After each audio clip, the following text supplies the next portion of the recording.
A 911 call, a black teenager, and a mother who arrived just in time. But what happens when the truth hits harder than the accusation? The sun hung low over Brookstone Estates, an affluent neighborhood in Columbus, Ohio, the kind of place where the lawns were perfectly edged, the driveways were freshly sealed, and the sidewalks barely had a crack. It was quiet, almost too quiet, except for the occasional dog bark or the hum of a luxury car rolling down the street. 16-year-old Elijah Brooks adjusted the strap on his gym bag as he walked, his headphones blasting music that drowned out the world around him. He had just finished a grueling basketball practice at Franklin High, and after a long day of classes and drills, he was exhausted. Normally, he'd take the bus home, but today he decided to cut through Brookstone. He wasn't unfamiliar with the neighborhood. His best friend lived just a few blocks away, but he also knew it wasn't a place where people expected to see someone like him walking alone. Inside one of those pristine homes, behind a large bay window, Linda Cartwright was watching. Linda had lived in Brookstone Estates for 15 years. She knew every face, every car, and every routine on her street. Right now, something didn't sit right with her. A teenage boy, black, tall, and athletic build, walking alone, a bag slung over his shoulder. She felt a twinge of concern, or was it something else? Linda reached for her phone and hesitated. Maybe he was just passing through. Maybe he had a reason to be here. But doubt crept in fast and unrelenting. What if he was up to something? What if she ignored it, and later that night saw a story on the news about a break-in just a few houses down? She felt a pit in her stomach. Better safe than sorry, right? Linda took a deep breath and dialed 911. Yes, I'd like to report a suspicious person in my neighborhood. But Linda didn't know that Elijah wasn't just any teenager, and she definitely didn't know who his mother was. Linda kept her eyes on Elijah as she spoke to the dispatcher, her fingers gripping the phone just a little too tightly. He's walking down my street, looking around like he's scoping out the place. Houses, I don't know who he is, and he's carrying a bag. The dispatcher's voice remained calm. Can you describe him? Linda's lips tightened. He's tall, black, wearing a hoodie, gym shorts. He has a bag. I think I don't know, but it doesn't look right. The dispatcher asked if the young man was doing anything illegal. Linda hesitated. Well, no, not exactly, but I've never seen him before. This is a quiet neighborhood. That was enough. The dispatcher assured her that officers would be sent to check it out. Linda hung up, still watching as Elijah stopped briefly to switch his playlist. He had no idea what was coming. A few streets away, Officers Bennett and Rodriguez were in their squad when the call came through. Possible prowler, Brookstone Estates. Male, black, mid-teens, carrying a bag. Bennett, a stocky officer with 15 years on the force, glanced at Rodriguez, who was younger and still learning the ropes. Let's check it out. With that, they flipped on their lights and sped toward the neighborhood. Elijah was 2 blocks from home when he heard it, the sharp whoop of a police siren behind him. He turned, confused, just as the squad car pulled up fast. The doors flew open. Hey, stop right there. Elijah froze, pulling out his headphones. 2 officers stepped out, hands near their holsters. What's in the bag? Bennett demanded. Elijah blinked. My basketball gear. Where you headed? Home. His voice was steady, but his chest tightened. He knew this wasn't just a random stop. Rodriguez stepped closer. You live here? Yes, sir. A few blocks over. Bennett scoffed. That right? What's the address? Elijah started to answer, but before he could, Rodriguez grabbed his bag. Hey, that's my stuff. Relax, Bennett muttered, unzipping the bag and rummaging through it. Shoes, a sweaty jersey, a water bottle. Nothing suspicious, but Bennett wasn't done. Why'd you cut through this neighborhood? Elijah's heart pounded. It's just a shortcut. I'm not doing anything wrong. Rodriguez looked at Bennett, uncertain. Maybe. He's telling the truth. Bennett didn't budge. Then why'd someone call the cops on him? Elijah opened his mouth, but his breath caught as he noticed something over the officer's shoulders. A bleak black SUV was rolling toward them. It pulled up, stopping sharply. The doors opened, and out stepped Denise Brooks, the mayor of Columbus. But the officers had no idea who they had just stopped, and neither did Linda. The air seemed to shift the moment Denise Brooks stepped out of the SUV. She wasn't just any mother. She was the mayor of Columbus, and she carried herself like it. Dressed in a sharp navy blazer and heels that clicked against the pavement, she moved with purpose. Not running, not panicked, but controlled. A woman who was used to walking into rooms where people doubted her authority and reminding them exactly who she was. Her eyes locked onto the two officers standing over her son. Bennett's posture stiffened as she approached.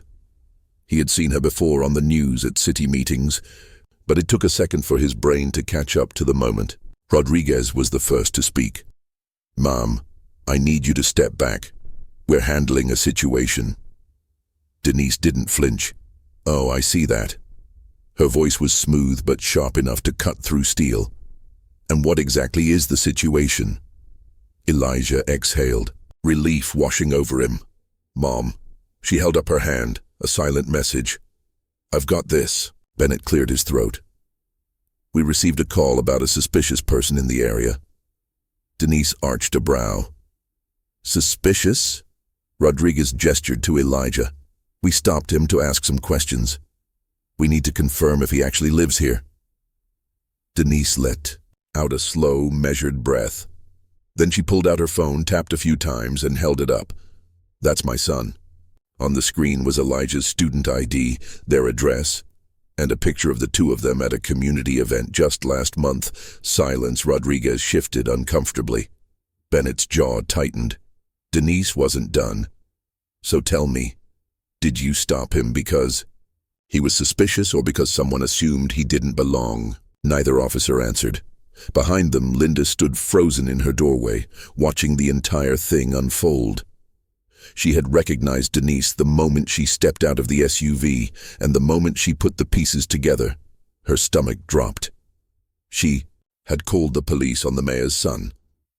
She had called the police on a kid who was just walking home, and now she was standing there, watching, as a mother who happened to be one of the most powerful women in the city stared down two officers who suddenly had nothing to say.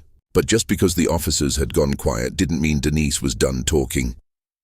Denise took a slow step forward, her eyes locked onto the officers. The air felt heavier now, like everyone was holding their breath, waiting to see what she'd do next.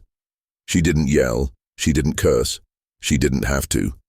Her voice was steady, precise, cutting. "You searched his bag, you questioned where he lived, you assumed he didn't belong." Bennett squared his shoulders. "We were just following procedure." Denise tilted her head slightly. "Procedure?" Rodriguez shifted uncomfortably. "We got a call about a suspicious person." Denise took another step. A teenage boy walking home. Neither officer had an answer for that. Elijah rubbed his hands together, still feeling the sting of being treated like a suspect in his own neighborhood. Denise turned finally, looking directly at Linda, who stood frozen in her doorway. "Was it you?" Denise asked. Linda opened her mouth, then shut it. The weight of the moment crushed her. She didn't mean for this to happen.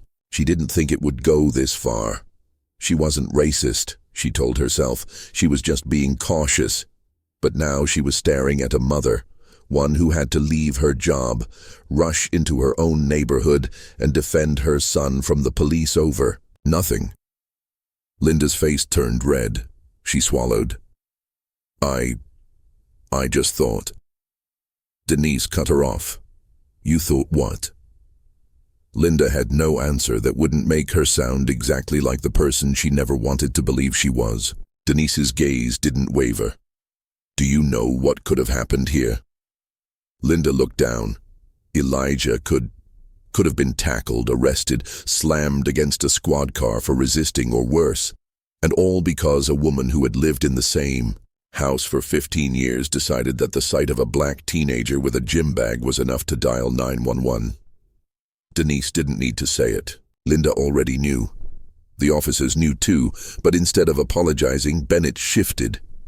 "If there's no issue here, we'll be on our way." Denise exhaled sharply. "That's it?" Rodriguez hesitated. "Look, we were just responding to a call." Denise shook her head, disappointment settling in. "Yeah, you were." She turned back to Elijah and put a hand on his shoulder. "Come on, baby, let's go home." Elijah slung his bag over his shoulder and followed his mother to the SUV.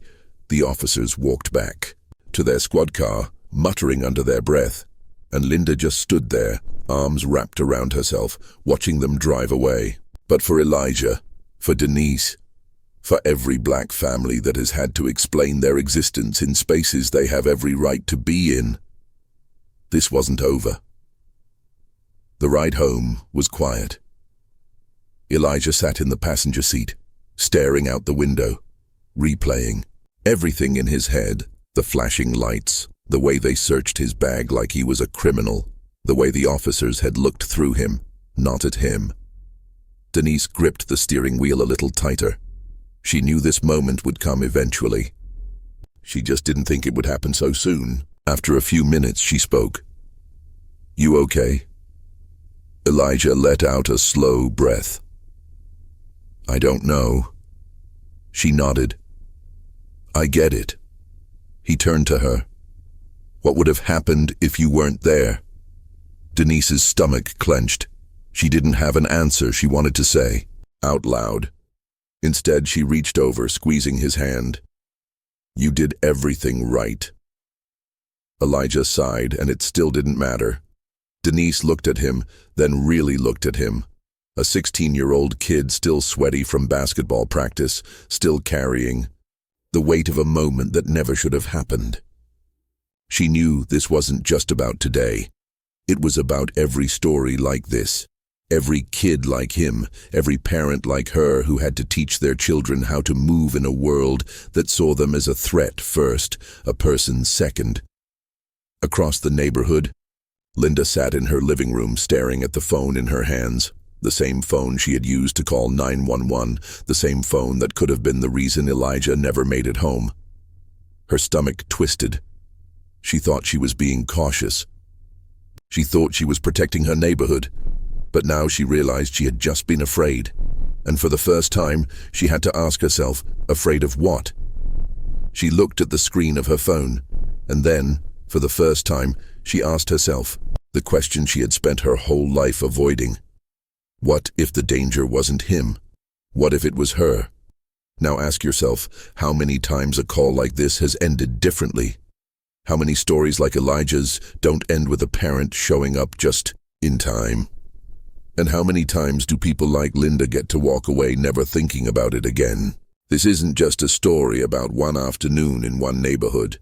It's a reality that plays out every day. Maybe it's time we stop pretending not to see it. Maybe it's time we do something about it. If this story made you think, even for a second, then share it, talk about it, learn from it. Because the next time someone like Linda picks up the phone, the person on the other end might not be as lucky as Elijah.